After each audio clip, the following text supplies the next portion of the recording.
How's this for a nightmare? Your credit card statement arrives full of charges you didn't make, or even worse, you check your bank account and it's empty. They're often the first clues to a shocking discovery that your identity has been stolen. It's so common that TV commercials joke about it. Hey, spending limit, who cares? Not us, cause them ain't no credit code. Sure ain't.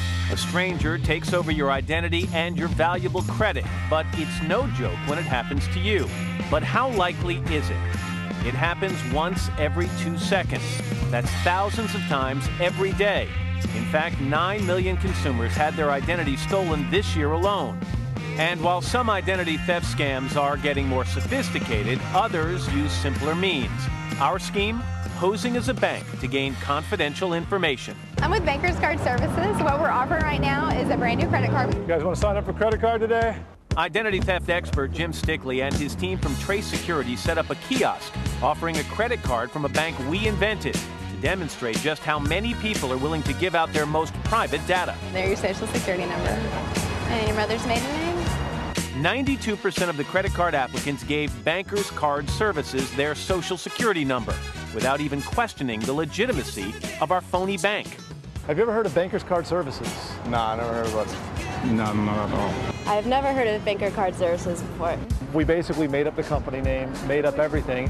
To set up a scam was really easy. We rented a kiosk, this metal box basically that has a computer in it, so it looks really professional. We get a table, we put a tablecloth on it, and we get a sign that we get printed.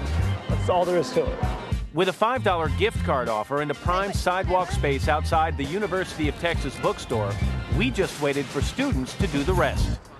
They think they're signing up for a credit card. In reality, they're not. They're signing up for our scam. This was a scam. There's nothing about this that's real at all.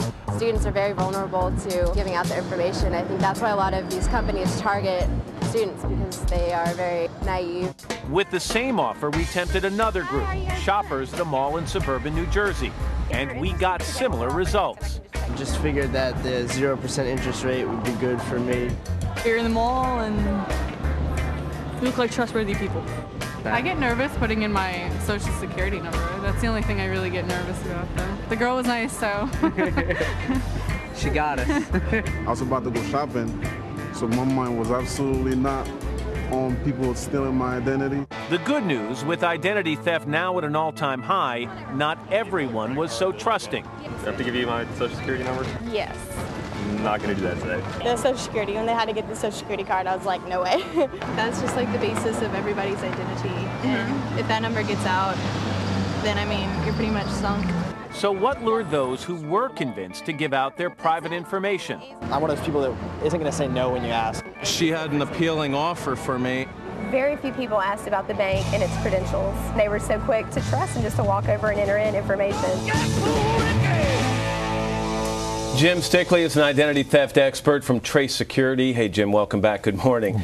I'm just amazed at how this thing wasn't elaborate at all. I mean, basically, it looks like you took 15 minutes to put together this kiosk, and yet people came running. Yeah, it was. I mean, it was really easy to set up. It was really easy to do, and like that, people just came out of the woodwork to do it. Once you told people that this was all a fake and all phony, the people who'd already given you their personal information, including their social security number, what kind of reaction did you get?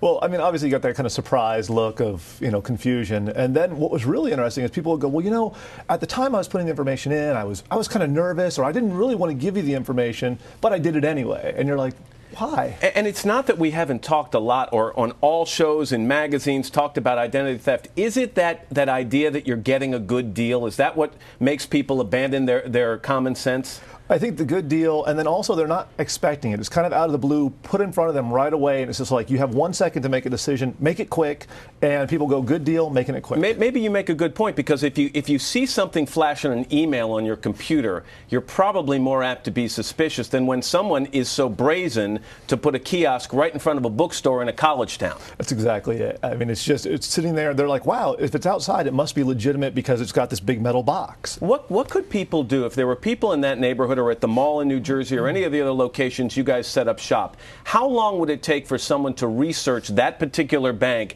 find out it's phony, and call the authorities?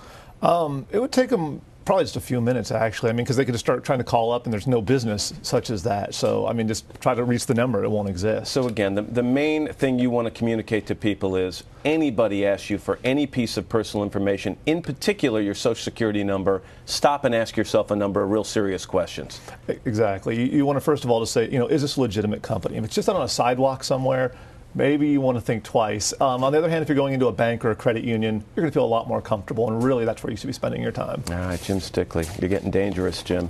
Thanks very much. We appreciate it. Good having you here.